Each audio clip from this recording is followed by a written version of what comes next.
Hey guys, post office just called. You've got a chirping box of joy delivered to you. Now what do you do with them? Stay tuned to find out.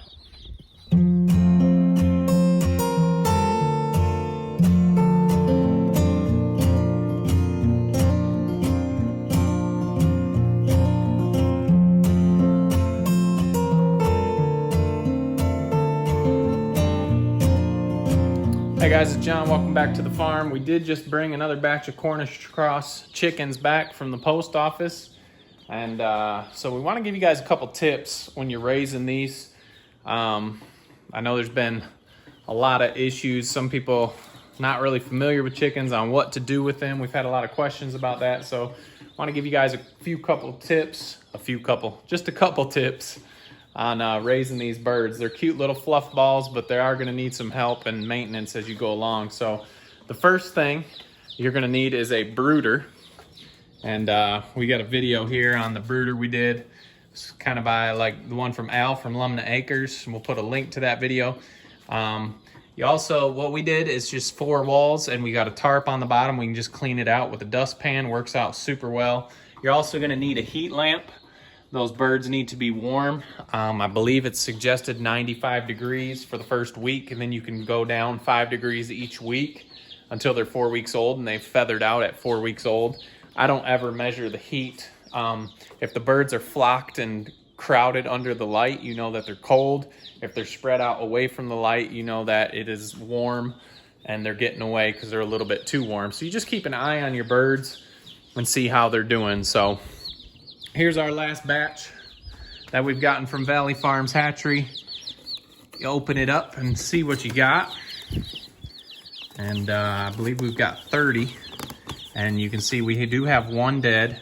And they will come. Sometimes you'll have a dead one.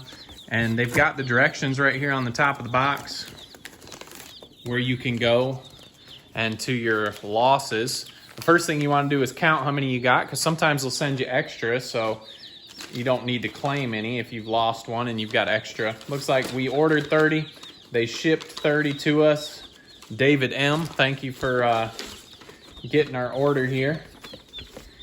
And so they give you some directions on what to do if they arrive weak. You're supposed to put a little bit teaspoon of sugar in their water, and it'll help them perk up nice. And also you need to be checking for pasty butt. We've talked about pasty butt a lot. When these chickens get stressed out, they can get pasty butt, and they will cover their vent, and they won't be able to use the bathroom anymore, and it can kill them. So you do have to keep checking them every day. We like to come out and check them every day or two just to make sure. The more it builds up, the harder it is to get it off of there. So it's not all pretty fluffy chickens. Sometimes you got some work to do around their vent. But some of the things you'll need inside that brooder, you need some shavings, and we always go with the flake shavings. There's a fine and there's a flake. We use the flake. Sometimes they'll eat the fine, and that is not good for them at all. Also feeders and waterers. Your general ones, you've got like a tray feeder. That works well. The chickens can get on both sides of it. So if you got a lot of birds, they can be chickens on either side. The one thing I don't like about these is they get up on there and roost sometimes at night, and they'll poop on them. So that can be kind of gross. They do make one that has something in the middle that tilts. So when they get on there, they fall off and they don't stay up there. That's the one we've got. And we've also got this type of feeder as well. You just fill it up in the top, and the feed, gravity fills the feed there. That works kind of nice as well. Also a water. And we'll talk to you about what we're putting in the water here. First off, let's get our flakes in the bottom of the brooder, and then we will start getting our chickens out here really quick.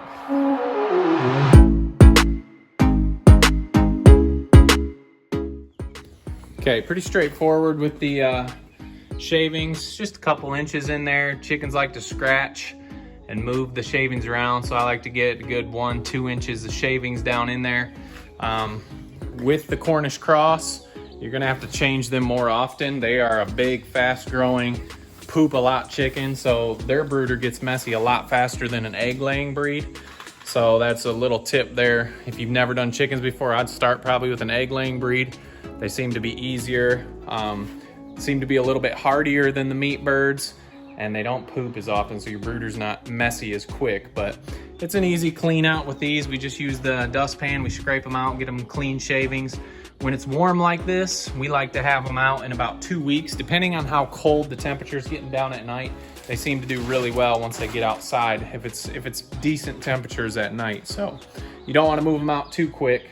You want to make sure that you're getting probably 65 as the lows. They'll huddle up and stay warm. They're quite a heat box, so they can keep warm at night. But just depends on what time of year you're getting them. So now that we got the shavings in, we're going to turn the heat light on, and we're going to get our feeder and water in there. I'm going to show you how we do that real quick. All right, chicken start on a Chick Starter Crumble is what we use. It's a non-GMO feed. That's a personal preference. You can get cheaper Chick Starter if you want. Some of it's medicated, some of it is not medicated. We don't use a medicated feed. Once again, that's just a personal preference of ours. We don't want any vaccines or medications in our chickens, but that's up to you how you want to raise them. So it's a Chick Starter Crumble that we use. Just look around and research what you would like to use on your farm. So let's get that put in. Okay, sometime when I'm putting feed in, I like to put a piece of wood underneath the feeder. This is that long tray kind. So this is just a little piece of wood, and I like to set it down in here.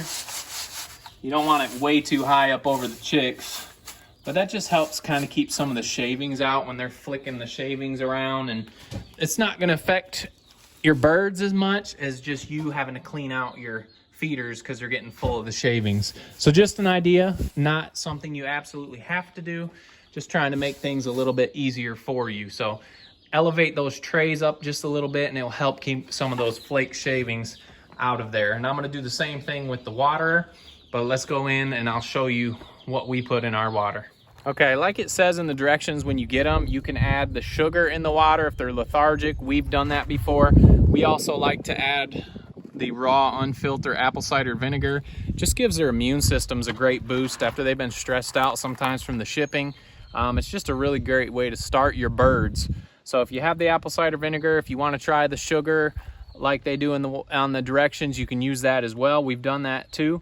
You just don't want freezing cold water. It says lukewarm water, and obviously it's going to warm up as it's sitting in there by the heat lamp as well. So we're going to put a little apple cider vinegar in our water and get our water filled up for the chicks.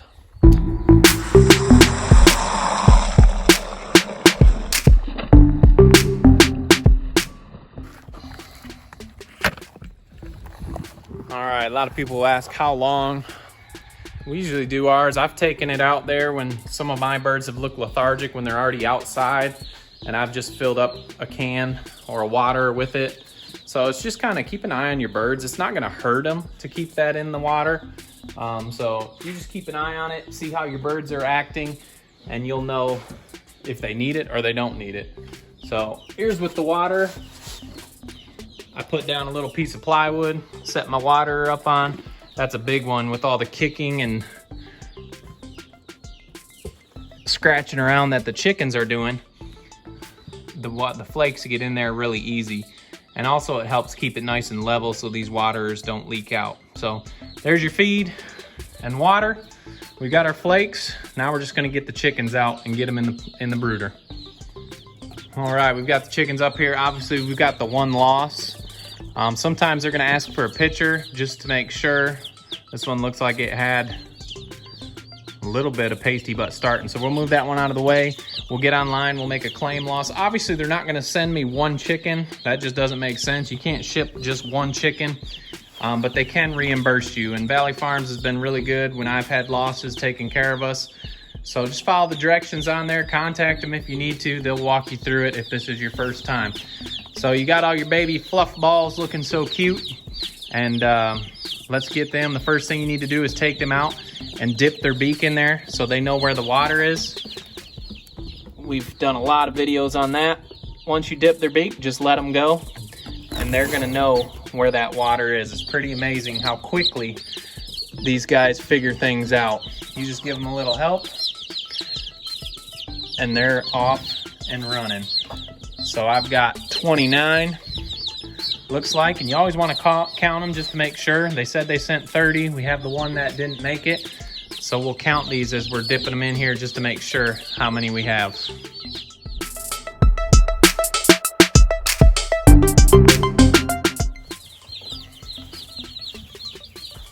All right. There it is, 29 birds, 30 counting the one that we lost. So we know we ordered 30, we got 30 with one missing, so I'll get on there and make a chick loss claim. But it's amazing. Lethargic, they do say the lethargic part. You can see none of these are really looking lethargic. It's amazing how they're running around. You don't have to dip their beaks in the feed. They'll find that feed on their own as they're scratching and pecking around. But they already know where that water is. They're getting nice drinks already. Birds can last, I believe it was 72 hours on that yolk sac after they hatch. And that's why you're able to ship birds through the mail. Things happen with the post office sometimes that you're out of control and it's out of the hatchery's control. So I know Ryan at Valley Farms has had issues sometimes with the post office. Not a problem with his birds, just in shipping, things happen. So that's kind of what happened with this batch over here. I only had 3 make it out of 30, and there's nothing you can do. So they're gonna be sending us a new batch, but there's things you can do on your end to help these birds once you get them, and that's the important thing. One of these birds was doing really bad when I first got them, and I was able to get them under the heat lamp, get some nice water in them. I'm gonna open this up so they have free range to this whole thing here. But so sometimes things do happen in shipping that is out of everyone's control, and you just need to get in contact with your hatchery. I know some hatcheries are different. I'm not sure how they all work, but they have directions on how to deal with loss. So, but you need to do your part when you get your chickens. Now we've got them in the brooder. We've got their water. We've got their feed. You can see they're nice and active. If they're too cold, you don't necessarily have to add another heat lamp. You can just lower this down, but you do need to make sure that they are secured. I've got these on clamps just so I'm not worried about this falling in and starting a fire. You just need to make sure yours is secured properly. You can add another heat lamp, or you can just hire or lower those heat lamps to where the birds are fit with them.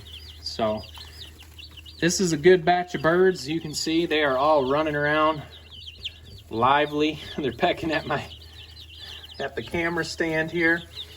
Happy how these ones have turned out so far. So we have another batch coming in next week, and we've been selling a lot of these Cornish cross meat birds. We've been eating some ourselves. Man, guys, they are delicious. So, but now that they're in the brooder, the only things we need to watch out for, like I said, we'll come out here and check their vent. You can see this one right here is all clear. This is just all fluff. There's no manure stuck to its rear end. So they are good. You can kind of see it. It's not too hard to notice when it gets built up. There's a good one. It's just a big brown clump in their little fluff there. And if that builds up, they're not able to use the bathroom anymore, and that can kill them. So you got to pay attention to that. And that doesn't mean it's not just when you get them home. That can happen a couple days after they arrive. So that's what you need to keep looking for each day when you're out feeding and checking their water. Make sure that their vents are good. Let's see what else you need to think of. Make sure they have clean water at all times. You don't want them to run out of water.